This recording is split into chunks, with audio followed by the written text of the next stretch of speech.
And then I got in contact with Emily, who I've known for a long time. She does absolutely insane backing vocals. Details in the description below if you want to use her, because she's absolutely amazing. Obviously we're doing everything remotely at the moment anyway, but that's kind of like the way she works. She's got this, you know, really great voice. I think the microphone she's using is an TLM 103 Neumann microphone, so really high quality stuff. And I kind of just sent her the MP3 as I was nearing the end of the track, going, right, I need something, you know, human on this, and what can you do? This is kind of like roughly the thing that I'm after, but like I'd like you to bring your own sort of like spin to the table. Kind of gave her a few, like, don't use necessarily any words or anything, and don't go too crazy, but come up with some harmonies, come up with some ideas, and go for it. And originally, you know, I kind of got this bunch of WAVs the day after. First of all, I couldn't believe how quickly she turned it around. But then the bunch of WAVs that she sent me afterwards was just like all these ideas, all these layers. Let me just pull this down. And I was like, that's absolutely insane. So I'd shoved them all in as quickly as I could, and then just played them all just to see what these would sound like.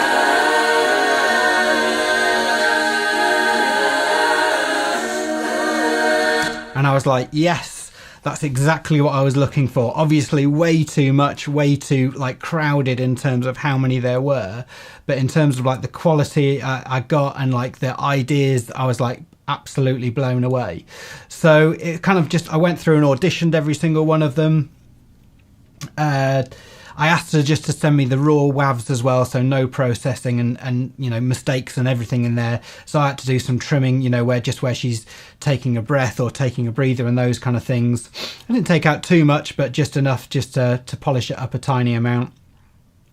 And then just, you know, what I was left with, I'll just take out what I used eventually.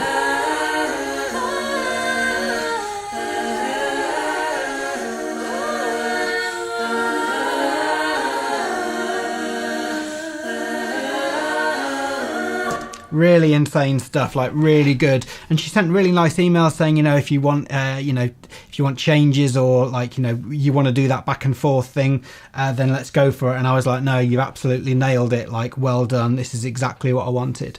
And I think that's the testament to hiring really good people, is just let them get on with it, give them enough constraints that they don't get too carried away, but don't like tie them down too much. Like, tell them where you're going, give them an idea of the picture you're trying to paint, but don't tell them what brush to use, don't tell them what colors to use.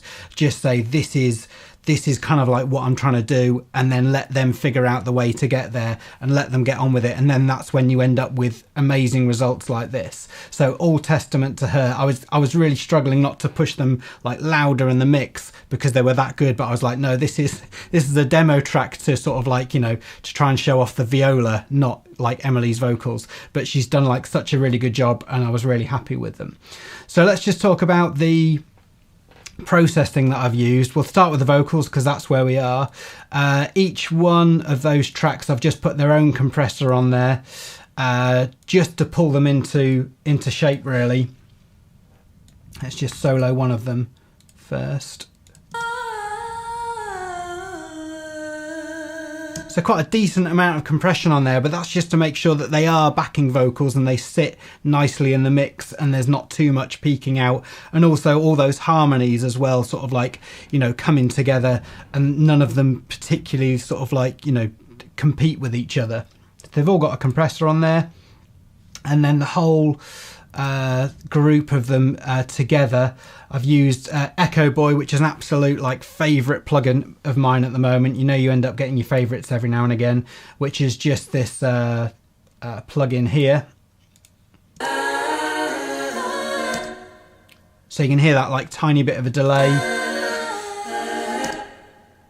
And that's no secret, like using a really short delay on vocals is something loads of people do just to give them a bit more energy and a bit more life, but it really worked really well here. And then quite a decent amount of EQ as well. Obviously it's quite a high vocal range anyway, but just to make sure there was nothing sort of like competing with the lower end of the track. And then there's a notch that I've taken out of here for some reason, as well as obviously a frequency that was competing with something else. The reverb, one thing I did with the vocals that I didn't tell you about was basically do quite a lot of panning with them. So like the low ideas that she sent me are panned straight down the middle, and then the mid and the top stuff is kind of like panned left and right, just to pull them away from each other so they feel a bit more like each one of those voices has got its own little space across the speakers. So if I just solo that.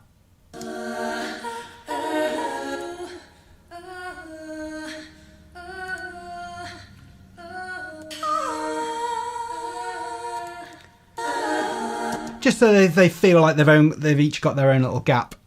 So the top tip, apart from just hiring really, really good people and just letting them do exactly what they're good at, and don't get in the way of them doing their job, just like I've done with Emily, hope she agrees, is just that push around these velocities with the improvisation.